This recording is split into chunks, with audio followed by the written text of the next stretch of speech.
Naglunsad ng isang job fair ang Public Employment Service Office sa Davao City kung saan nag-alok ito ng mahigit sa 2,000 job vacancies. Si Regine Lanuza ng PTV Davao sa sentro ng balita. Natapos ang kontrata ni Aljon Ortiz nitong February 15 bilang sales clerk sa isang mall dito sa Davao City. Nababahala na siya dahil siya ang breadwinner ng kanilang pamilya. Kahit karagdagang gastos na naman ito dahil sa pamasahe, agad siyang nag-apply sa mga kumpanya. Kaya naman malaking tulong sa kanya ang job fair sa isang mall sa Ecoland, Davao City ngayong araw. Naorganisa ng Public Employment Service Office o PESO Davao kasama ang isang community-based organization na nagdiriwang ng kanilang anibersaryo. Mas okay ng job fair kay sila na ang ngitagwing kanang mas mapadali ang mga applicant nga ma-hired. Masayang-masaya naman si Janil Noynay dahil isa siya sa mga na-hire on the spot sa nasabing aktibidad. Hindi niya inaasahang ma-hire agad bilang accounting staff sa construction company. Lalo't kakaalis lang niya sa dating pinagtatrabahuan at nagbabaka sakali lang na muling makahanap ng trabaho.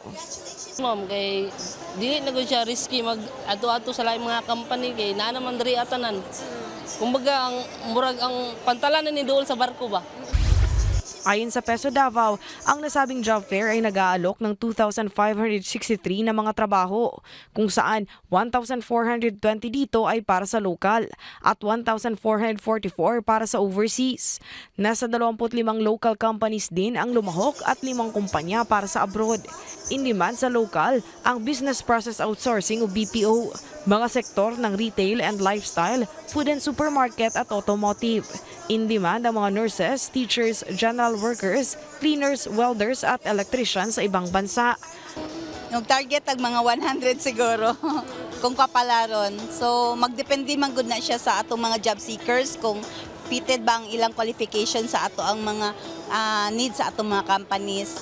Ayon sa PESO Davao, maraming mga senior high graduates ang nakakuha ng trabaho sa Business Process Outsourcing o BPO, mga mall at food chain.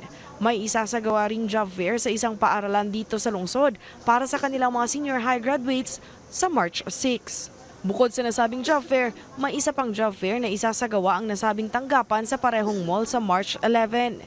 Hinihikayat nila ang mga nais maghanap ng trabaho na lumahok sa nasabing aktibidad dahil libu-libong job vacancies din ang iaalok dito. Mula sa PTV Davao, Regine Lanuza para sa Pambansang TV sa Bagong Pilipinas.